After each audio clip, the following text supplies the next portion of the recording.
একটা শব্দ আছে, পরিস্থিতি। অনেক মানুষের মুখে আমরা এই শব্দ শুনি।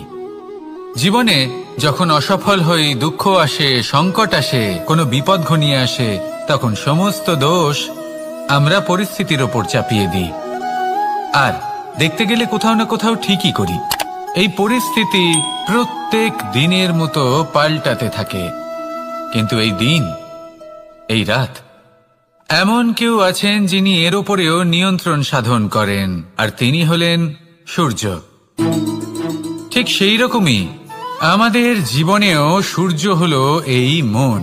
যদি এই মনের উপর আমরা নিয়ন্ত্রণ করতে পারি, তাহলে আমরা জীবনকেও নিয়ন্ত্রণ করতে পারব। প্রথমে এই মনের রাজা হয়ে উঠতে হবে। তাই মনে রাখবেন, যদি মন দুর্বল হয়, তাহলে পরিস্থিতি আমাদের সমস্যা বলে মনে হবে। এই মন যদি স্থির হয়, পরিস্থিতি প্রতিস্পর্ধা বলে মনে হবে। আর এই মন যদি শক্তিশালী হয়ে ওঠে, তাহলে যে কোনো পরিস্থিতি আপনার কাছে একটা সুযোগ মাত্র। এমন এক সুযোগ যাতে অগ্রসর হয়ে আপনি মহান হয়ে উঠতে পারেন।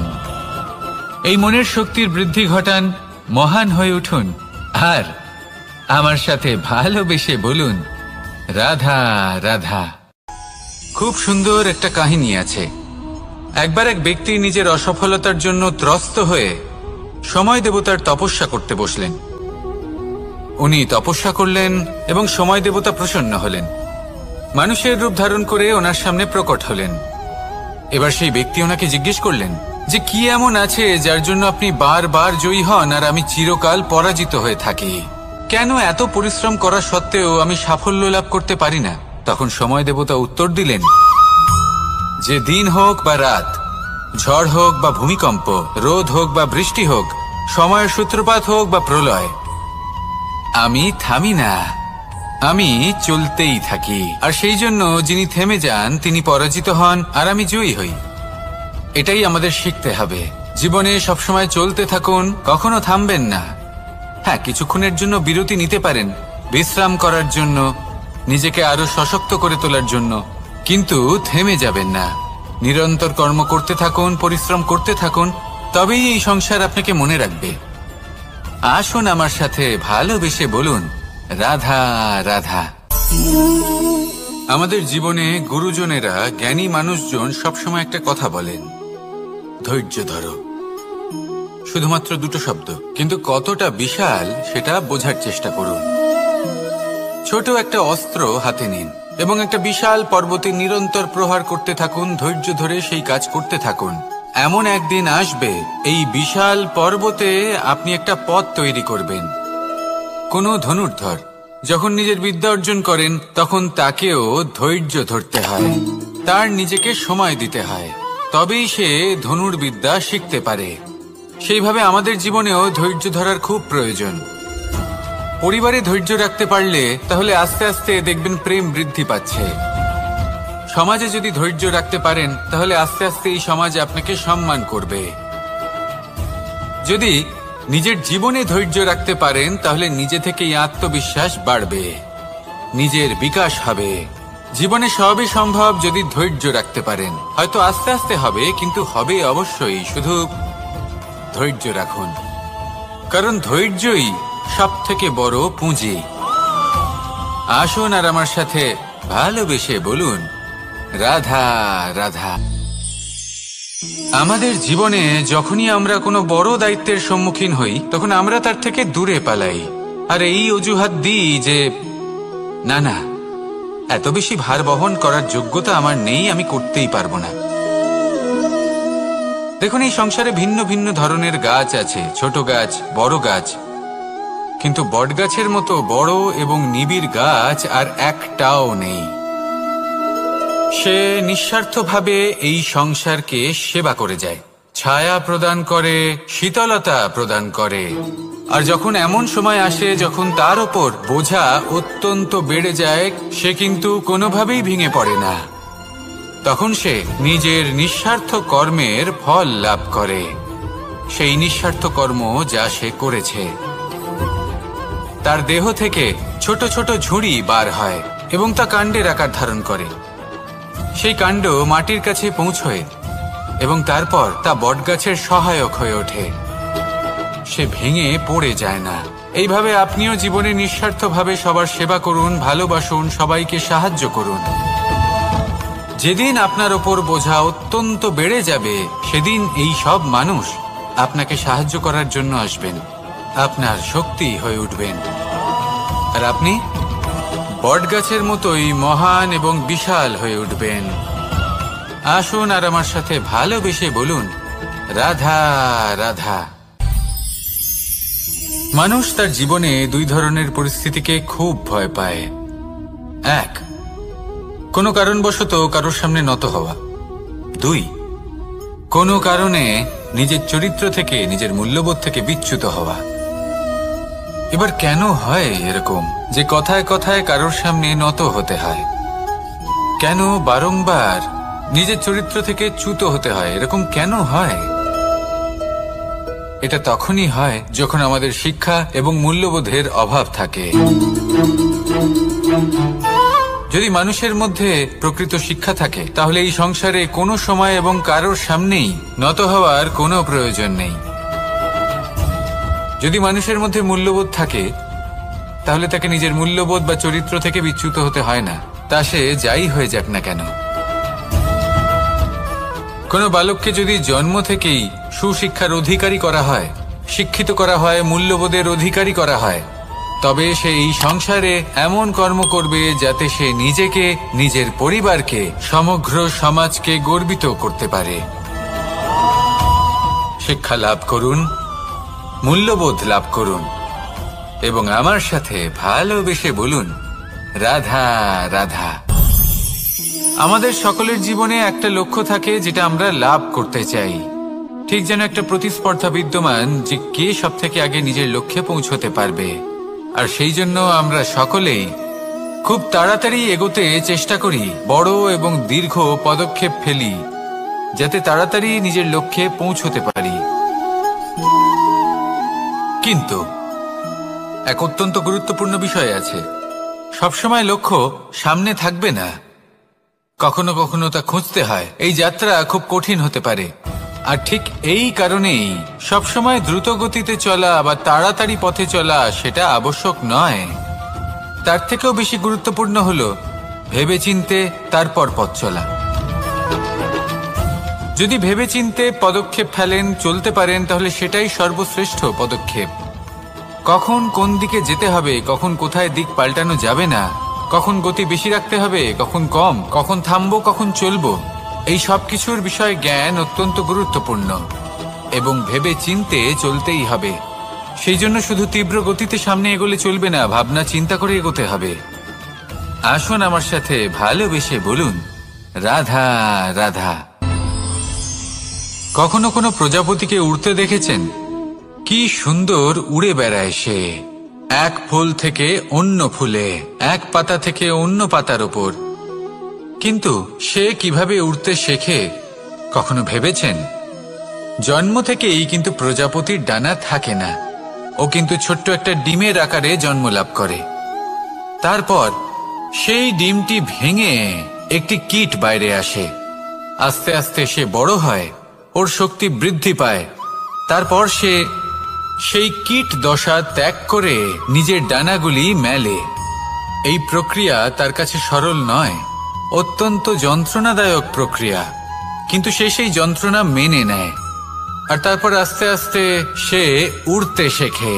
শুধুমাত্র আকাশে উড়ে বেড়ায় তা নয়, আমাদের মনের মাঝে উড়ে বেড়ায়। এবার এই ডিম থেকে প্রজাপতি হয়ে ওঠার যে যাত্রা, এটা যতটা কঠিন, ততটাই কঠিন হয় এই সংসারে শ্রেষ্ঠ কর্ম করা, ততটাই কঠিন হয় এই সংসারে মহান হয়ে ওঠা। সেই জন্য প্রয়োজনীয় প্রচেষ্টা এবং সময়। নিরন্তর প্রচেষ্টা করতে থাকুন, পর্যাপ্ত সময় নিন এবং আপনি নিজেকে এই আকাশে উড়ন্ত অবস্থায় পাবেন। আসুন আমার সাথে ভালোবেসে বলুন, রাধা রাধা। পায়েস হলো আমার বিশেষ প্রিয়। এর মধুর স্বাদ মনকে প্রফুল্ল করে তোলে।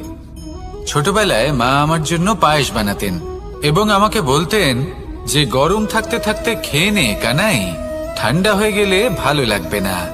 কিন্তু আমিও দুষ্টু ছিলাম, ঠান্ডা হওয়া পর্যন্ত অপেক্ষা করতাম, আর ঠান্ডা হয়ে যাওয়ার পরে মার কাছে যেতাম আর ওনাকে বলতাম যে মা, পায়েস তো ঠান্ডা হয়ে গেছে, এটা গরম করে দিন।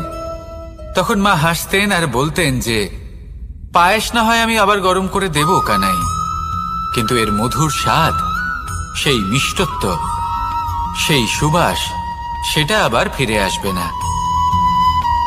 কথাটা সত্যি। আর এই সত্যটাই আমাদেরও জীবনের সত্য। আমাদের জীবনের মধুর সম্পর্কগুলি, এতে যখন কটুভাব প্রবেশ করে তখন সেই মিষ্টত্ব ফিরিয়ে আনা প্রায় অসম্ভব ব্যাপার হয়ে যায়। আপনি চেষ্টা করে সেই সম্পর্ক ঠিক করতেই পারবেন, তার জন্য অগাধ পরিশ্রম করতে হবে, কিন্তু আবার সেই মিষ্টত্ব কখনো ফিরে আসবে না। সেই জন্য আপনার জীবনের যে মধুর সম্পর্ক আছে, যতটা সম্ভব চেষ্টা করুন তাতে মিষ্টত্ব বজায় রাখতে। কটুভাব আসতে দেবেন না। আসুন আর আমার সাথে মধুর স্বরে বলুন, রাধা রাধা। শব্দ, শব্দ আসলে কি? শুধুই কয়েকটি অক্ষরের সমষ্টি, নাকি আমাদের বাণী? এই শব্দ এমন এক শক্তি যা কাউকেই নিজের বশবর্তী করে ফেলতে পারে। শব্দ এমন এক অস্ত্র যা কাউকে ক্ষত বিক্ষত করে দিতে পারে। এই শব্দ হলো একটি নাদ স্বরূপ, যা কোনো ঘুমন্ত ব্যক্তিকেও জাগিয়ে তুলতে পারে এবং নিজের লক্ষ্যের দিকে অগ্রসর করতে পারে। শব্দে এত শক্তি আছে যে কারোর মনে এতটা আঘাত দিতে পারে যে সে হয়তো জীবনে আর কখনো এগোতেই পারল না। তাহলে এই শব্দের প্রয়োগ খুব ভেবে চিন্তে করবেন। এবং এই শব্দের মতোই হলো নীরবতা। অনেক সময় এই নীরবতা আমাদের সহায়ক হয়ে ওঠে, অনেক সময় এটা আমাদের অনুশোচনাকে অনেক বেশি বাড়িয়ে তুলতে পারে। ভীষ্ম পিতামহ, অঙ্গরাজ কর্ণ, যখন দ্রৌপদীর বস্ত্রহরণ হচ্ছিল তখন এনারা নীরব ছিলেন। দুর্যোধনের বিরোধিতা করেননি, ওকে বাধা দেননি। আর তারপর কি হলো সেটা আপনারা সকলে জানেন। দেখতে গেলে নীরবতা চুপ করে থাকা, কিন্তু যদি কোনো দুষ্টের সামনে চুপ করে থাকেন, যদি তার বিরোধিতা না করতে পারেন, তাহলে এই নীরবতাই অনেক বড় পাপের আকার ধারণ করে। মনে রাখবেন আর আমার সাথে ভালোবেসে বলবেন, রাধা রাধা। আভূষণ, কার না ভালো লাগে এই আভূষণ? আমরা পরিশ্রম করি, ধন অর্জন করি আর আভূষণ কিনে থাকি, কখনো নিজের জন্য, কখনো বা তাদের জন্য যাকে আমরা ভালোবাসি, বা তাদের জন্য যাকে আমরা সম্মান করি। হয়তো সেই জন্যই সীতা চূড়ামণি ধারণ করেছিলেন এবং আমি সামন্তকমণি। কিন্তু এটাই কি সেই প্রকৃত আভূষণ যা আপনার মূল্য বৃদ্ধি করে? না। শ্রীরামের আভূষণ হল ওনার নম্র ভদ্র ব্যবহার। মাতা সীতার আভূষণ হল ওনার সততা, ওনার নিষ্ঠা, ওনার ত্যাগ। অর্জুনের আভূষণ ছিল ওনার একাগ্রতা। রাধার আভূষণ ওনার প্রেম। এই আভূষণ কোথাও নেই, আপনার মনে আছে। যদি আপনার মনে মিষ্টতা থাকে, তা শান্ত হয়, তাতে সততা থাকে, নিষ্ঠা থাকে এবং প্রেম থাকে, তাহলে আপনার অন্য আর কোনো আভূষণের কোনো প্রয়োজন নেই। আপনি যতই ভিড়ের মাঝে থাকুন, আপনার ঔজ্জ্বল্য চোখে পড়বে। আসুন আর আমার সাথে ভালোবেসে বলুন, রাধা রাধা। এই সংসারের সবথেকে বড় সত্যি হলো জন্ম এবং মৃত্যু, কিন্তু আরো বড় একটা সত্য আছে, মিত্র এবং শত্রু, যা আমাদের সকলের জীবনে থাকে। মিত্র সে যে আমাদের সঙ্গ দেয় এবং সংসারের সবথেকে উঁচু শিখরে আমাদের নিয়ে যায়, এবং শত্রু সে যে যে কোনো মুহূর্তে যে কোনো শিখর থেকে আমাদের নিচে ফেলে দিতে পারে। এবার বিচিত্র ব্যাপার হলো এটাই যে আমরা নিজেরাই এদের সাথে নিয়ে চলি, নিজেরাই এদের পালন করি। তা কি করে? প্রথমে বুঝুন এই মিত্র এবং শত্রু কারা। আপনার নিজের মন, আর কেউ নয়। এই মনই হলো মিত্র। যখন তাতে ভারসাম্য বজায় থাকে, তা নিয়ন্ত্রিত থাকে, তা পবিত্র হয়। কিন্তু যদি এই মন অনিয়ন্ত্রিত হয়ে পড়ে, যদি আপনাকে সে নিয়ন্ত্রণ করতে শুরু করে, তখন সেই আপনার সবথেকে বড় শত্রু হয়। সেই জন্য এই মনের ওপর নিয়ন্ত্রণ রাখতে শিখুন, এতে ভারসাম্য বজায় রাখতে শিখুন। তাহলে আপনি এমন এক বন্ধুকে পাবেন যে আপনাকে এই সংসারের শিখরে পৌঁছে দেবে। আসুন আমার সাথে ভালোবেসে বলুন, রাধা রাধা। ঈশ্বর আসলে কে? সংসারের বেশিরভাগ মানুষের কাছে ঈশ্বর হলেন এই সংসারের রচয়িতা, পালনকর্তা। কারোর কাছে উনি জ্ঞাতা, কারোর কাছে উনি হলেন আস্থার প্রতীক, আবার কারোর জন্য শুধুমাত্র অন্ধ বিশ্বাস। কিন্তু এই ঈশ্বর কি কোনো শরীর, নাকি একটা বোধ, নাকি শুধুই শ্রদ্ধা? ঈশ্বর হলেন তিনি যিনি হলেন আপনার ইষ্ট। সেই জন্যই তো গুরু, মাতা, পিতা এনাদেরও ঈশ্বরই বলা হয়েছে। যাদেরকে আমরা ঈশ্বর বলে মনে করি, যারা আমাদের ইষ্ট, তারা আমাদের একটি পথ দেখান, একটি দিকে চালিত করেন। সেই পথে চলে আপনি শুভ কর্ম করতে পারেন। আর যখন কোনো ব্যক্তি তার ঈশ্বরের আদেশ পালন করেন, তখন সে নিজে থেকেই শুভ পথে অগ্রসর হয়ে যান। বেশ কয়েকজন মানুষ ঈশ্বরের ওপর আস্থা রাখেন এবং ভাবেন যে অনুচিত কোনো কাজ করা উচিত নয়, ঈশ্বর দেখছেন। ওনারা ভয় পান যে কোনো অনুচিত কর্ম করলে কে জানে তার পরিণাম কি হবে। এমন অনেক ব্যক্তি রয়েছেন যারা ঈশ্বরকে বিশ্বাস করেন এবং জানেন যে ঈশ্বর তাদেরকে দেখছেন। তাই যে যে শুভ কর্ম ওনারা করেছেন তার ফল তারা অবশ্যই পাবেন। এবার আপনি ভয় পেয়ে ঈশ্বরকে বিশ্বাস করবেন, নাকি বিশ্বাসের দ্বারা ঈশ্বরকে বিশ্বাস করবেন, সেই সিদ্ধান্ত আপনারই।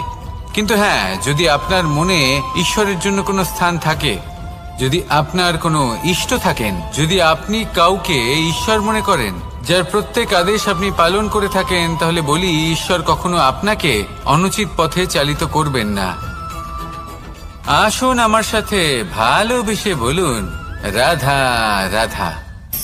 এই সংসারে ভিন্ন ভিন্ন ধরনের গাছ আছে, অসংখ্য ধরনের প্রজাতি আছে। কিছু গাছ পাতা দিয়ে থাকে, কিছু ফুল, কিছু ফল। কেউ ছায়া প্রদান করে, কেউ শীতলতা প্রদান করে, কেউ নিজেকে খুব কষ্ট দিয়ে এই সংসারের বিকাশে সহায়ক হয়ে ওঠে। কিন্তু এই সবার মধ্যে একটা বিষয় কিন্তু সমান, এরা প্রত্যেকেই পাতা ছাড়া, ফুল ছাড়া, ফল ছাড়া জীবিত থাকতেই পারে, কিন্তু কোনো বৃক্ষই শিকড় ছাড়া বেঁচে থাকতেই পারে না। এটাই হলো রাধার। ঠিক সেইভাবেই আমাদের জীবনে শক্তি হোক, ধন হোক বা সাফল্য হোক, আমাদের বা আমাদের পরিবারের প্রসন্নতাই হোক, এই সব কিছুর আধার হলো, সবকিছুর মূল হলো পরিশ্রম। তাই জীবনে চিরকাল পরিশ্রম করতে থাকুন। যদি আপনি জীবনে মহান হবার পথে অগ্রসর হতে চান, তাহলে পরিশ্রম করুন। এই পরিশ্রম দ্বারাই নিজের পরিবারকে প্রসন্ন করুন, নিজের বন্ধুদের প্রসন্ন করুন, এই সমাজকে গর্বিত করুন। আসুন আমার সাথে ভালোবেসে বলুন, রাধা রাধা। এই সংসারের সব থেকে বড় রোগ কোনটা? কেউ বলবে মানসিক রোগ, কেউ বলবে সেই রোগ যা সর্পদংশনের ফলে হয়ে থাকে। এই সংসারে ভিন্ন ভিন্ন ধরনের রোগ আছে এবং তার সাথে ভিন্ন ভিন্ন ধরনের যন্ত্রণাও রয়েছে। এমন একটা রোগ আছে যা চোখে দেখা যায় না, যা আপনার শরীরে কোনো দাগ রেখে যায় না, কিন্তু আপনার আত্মাকে পর্যন্ত ক্ষত বিক্ষত করে, অসুস্থ করে তোলে, বিনাশ করে দেয় আপনাকে এবং তার সাথে আপনার আত্মাকেও। এই অসুখের নাম হলো লালসা। লালসা, যে কর্ম সাধন করেছেন তার থেকে বেশি ফল লাভ করার আশা। লালসা, যা আজ আছে তার থেকে অনেক বেশি লাভ করার ইচ্ছে। এই ইচ্ছে এই সংসারে সবার থেকে এগিয়ে থাকার আপনাকে প্রেরণা যোগাবে, কিন্তু তার জন্য আপনাকে অপরাধযোগ্য কাজ করতে উৎসাহিত করবে। আপনার বন্ধু, আপনার আত্মীয়, আপনার পরিবার, এই সবার থেকে আপনি কখন দূরে চলে যাবেন আপনি বুঝতেই পারবেন না। উচিত অনুচিত কোনটা, ধর্ম অধর্ম কোনটা, সব ভুলে যাবেন আপনি। সেই জন্য মনে রাখবেন, নিজের জীবনে যদি আপনি লালসার থেকে নিজেকে দূরে রাখতে পারেন, তাহলে এর অর্থ হলো যে আপনি এই সংসারের সব থেকে বড় অসুখের ওপর বিজয় লাভ করেছেন। আসুন আমার সাথে ভালোবেসে বলুন, রাধা রাধা। এই সাগর কত বিশাল আকার, কখনো শান্ত কখনো উত্তাল, কিন্তু এই সাগরকে এত মহান কে করে তুলল? জল। এবার এই জলের যাত্রা দেখুন, সেটা কতটা কঠিন।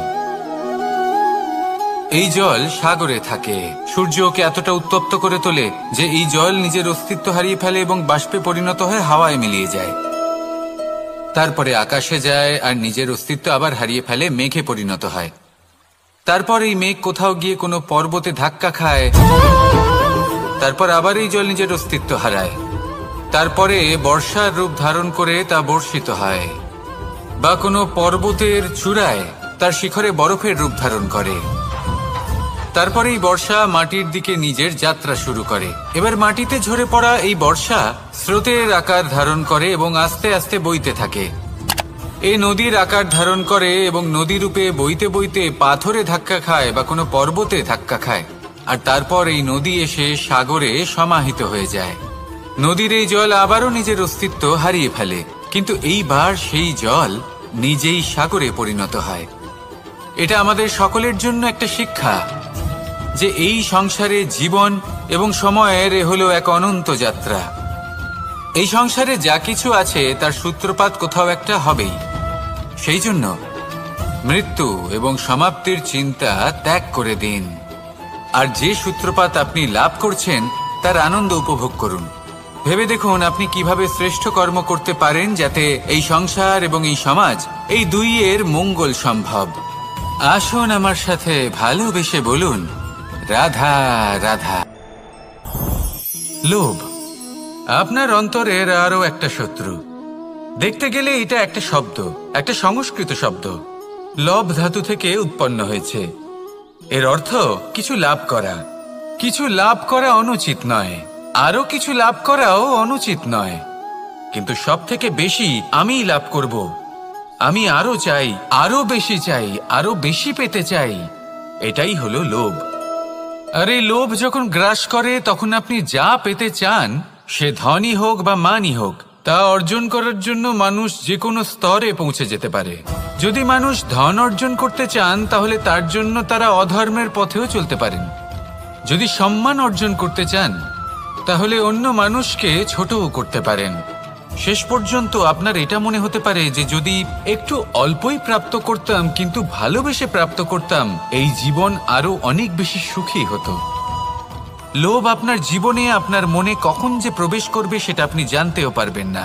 তাই এটা চিনতে শিখুন আর তৎক্ষণাৎ জীবন থেকে বাইরে ফেলে দিন। যা কিছু লাভ করতে চান তা ভালোবেসে লাভ করুন, আর সেই ভালোবাসার সাথেই বলুন, রাধা রাধা। জীবনে ক্ষমা চাওয়া তাও কিছুটা সহজ, ক্ষমা করতে পারা অত্যন্ত কঠিন। ক্ষমা দুই অক্ষরের এই শব্দ হতে পারে, কিন্তু অত্যন্ত বড় এই শব্দ, অত্যন্ত গুরুত্বপূর্ণ এই শব্দ। কখনো কখনো অন্য কাউকে ক্ষমা করে দেওয়া তাও কিছুটা সহজ কাজ, কিন্তু নিজেকে ক্ষমা করতে পারা অত্যন্ত কঠিন হয়ে দাঁড়ায়। অতীতে যদি আমাদের এমন কোনো ভুল হয় যে কারণে আমরা নিজেকে ক্ষমা করতে পারি না, অনেক সময় এমন কিছু ভুল করে বসি যে বিষয় শুধু আমরাই জানি, কিন্তু আমরা নিজেকে ক্ষমাই করতে পারি না, আর আমাদের বিকাশ সেখানে স্তব্ধ হয়ে যায়।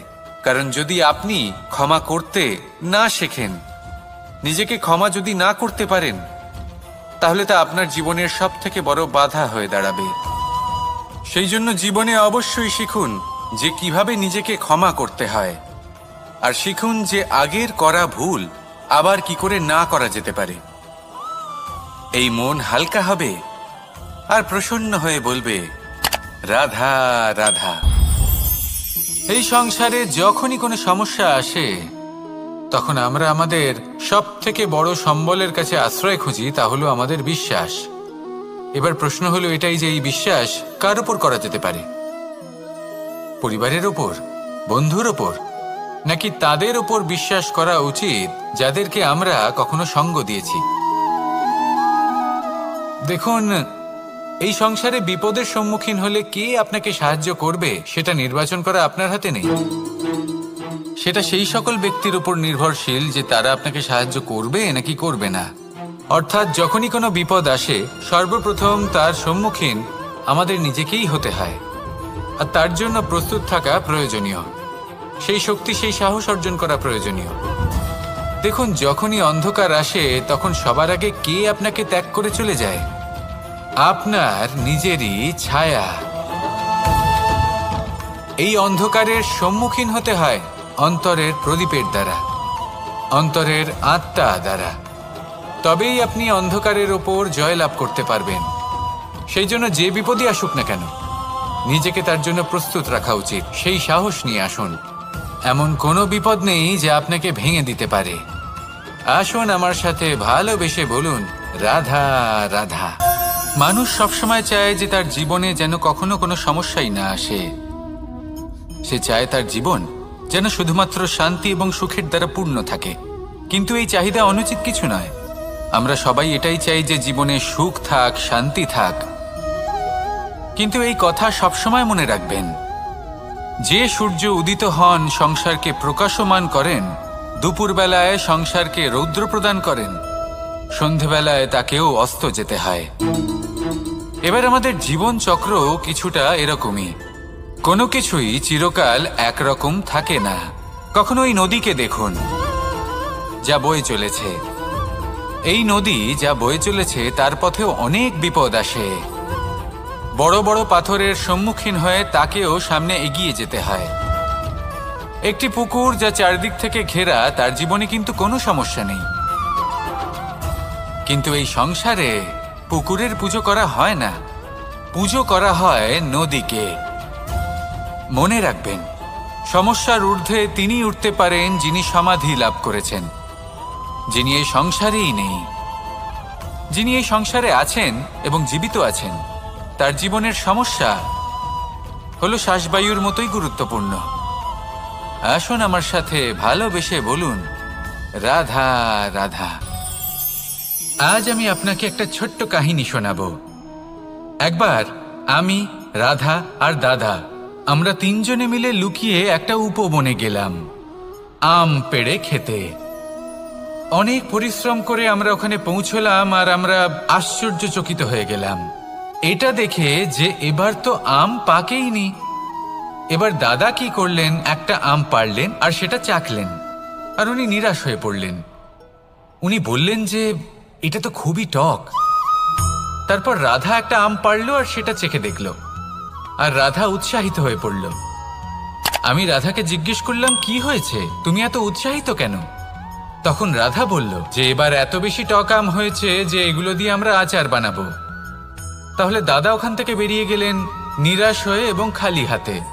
রাধাও ওখান থেকে বেরিয়ে গেল কিন্তু উৎসাহিত হয়ে, আর অনেকগুলো কাঁচা আম সাথে নিয়ে। এর থেকে আমরা কি শিক্ষা পেতে পারি? যে প্রত্যেকটা স্থানে এমন কিছু রয়েছে যেখান থেকে আমরা কিছু একটা শিক্ষা লাভ করতে পারি, যা আমাদেরকে বিকাশের পথে নিয়ে যেতে পারে। এই শিক্ষা প্রত্যেক স্থানে আছে। সবকিছু আমাদের দৃষ্টিভঙ্গির উপর নির্ভর করছে। যখনই আমাদের জীবনে, আমাদের সম্পর্কে কোনো সমস্যা, কোনো বিপদ আসে, তখন বেশিরভাগ মানুষ সেই বিষয় নিয়ে দুঃখী হয়ে পড়েন। আর কিছু মানুষ এমনও থাকেন যারা শেষ পর্যন্ত তার সমাধান করেন, বিপদকে পরাজিত করেন, সম্পর্কগুলিকে আবার জুড়ে দেন।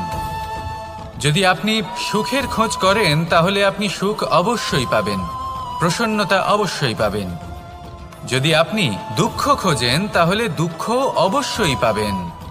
এবার আপনি কি খুঁজতে চান সেই চয়ন আপনারই। আসুন আর আমার সাথে ভালোবেসে বলুন, রাধা রাধা। কখনো কোনো প্রজাপতিকে উড়তে দেখেছেন?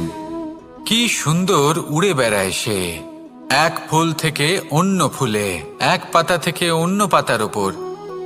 কিন্তু সে কিভাবে উড়তে শেখে কখনো ভেবেছেন? জন্ম থেকেই কিন্তু প্রজাপতির ডানা থাকে না, ও কিন্তু ছোট্ট একটা ডিমের আকারে জন্ম লাভ করে। তারপর সেই ডিমটি ভেঙে একটি কীট বাইরে আসে। আস্তে আস্তে সে বড় হয়, ওর শক্তি বৃদ্ধি পায়। তারপর সে সেই কীট দশা ত্যাগ করে নিজের ডানাগুলি মেলে। এই প্রক্রিয়া তার কাছে সরল নয়, অত্যন্ত যন্ত্রণাদায়ক প্রক্রিয়া, কিন্তু সে সেই যন্ত্রণা মেনে নেয়। আর তারপর আস্তে আস্তে সে উড়তে শেখে। শুধুমাত্র আকাশে উড়ে বেড়ায় তা নয়, আমাদের মনের মাঝে উড়ে বেড়ায়। এবার এই ডিম থেকে প্রজাপতি হয়ে ওঠার যে যাত্রা, এটা যতটা কঠিন, ততটাই কঠিন হয় এই সংসারে শ্রেষ্ঠ কর্ম করা, ততটাই কঠিন হয় এই সংসারে মহান হয়ে ওঠা। সেই জন্য প্রয়োজনীয় প্রচেষ্টা এবং সময়। নিরন্তর প্রচেষ্টা করতে থাকুন, পর্যাপ্ত সময় নিন, এবং আপনি নিজেকে এই আকাশে উড়ন্ত অবস্থায় পাবেন। আসুন আমার সাথে ভালোবেসে বলুন, রাধা রাধা, রাধা রাধা। আপনারা হয়তো ভাবছেন কি আশ্চর্য ব্যাপার, প্রত্যেকবার আমি কথা শেষ হওয়ার পরে রাধা রাধা বলি। এইবার আমি আগেই বলে দিলাম। কারণটা কি? কারণ হলো অত্যন্ত বিশেষ। প্রত্যেকবার কথা সমাপ্ত হবার পরে আপনাদের সবার মধ্যে ভালোবাসা বিতরণ করতে চাই, তাই রাধা রাধা বলি। কিন্তু এইবার এই নতুন এবং বিশেষ সূত্রপাতে প্রথমে প্রেম বিতরণ করা অত্যন্ত আবশ্যক। এবার একটা বিষয় আছে যা জানেন হয়তো সকলেই, কিন্তু বুঝতে খুব কম জন পারেন। এই প্রেম, এই আনন্দ, এই সকল কিছুর সূত্রপাত হয় নিঃস্বার্থ আবেগের দ্বারা। ঠিক যেমন একজন মাতাকেই দেখে নিন। যখনই একজন মাতা সন্তানকে জন্ম দেন, তখন এই সংসার ভুলে যায় যে তার জন্য এটা একটা নতুন জন্ম। কারণ একজন নারী তখন একজন মাতৃরূপে নতুন ভাবে জন্ম নেন। একজন নারী স্ত্রী ও গৃহবধূ রূপে কিছু অধিকার লাভ করে থাকেন, কিন্তু তিনি যখন মা হয়ে যান, তখন তিনি শুধুই দান করতে শেখেন। নিজের সন্তানের জন্য কত কিছুই না করেন, তাকে বাৎসল্যের সাগরে ভাসিয়ে নিয়ে যান। এই সংসারে রাজকুমার জন্ম নিতেই পারেন, তাকে রাম এবং লক্ষ্মণ কিন্তু মায়েরাই বানিয়ে তোলেন। একজন গোয়ালা জন্ম নেয়, তাকে দ্বারকাধীশ একজন মাই বানিয়ে তোলেন।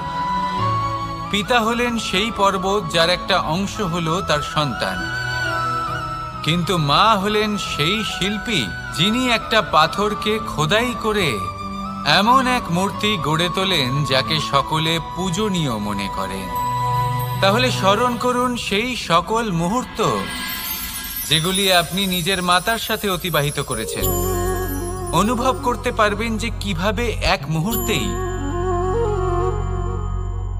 এই মন প্রফুল্ল হয়ে ওঠে। এবারের কারণ কি? এর কারণ হলো এই জীবনের আসল দ্বারই হলো মমতা।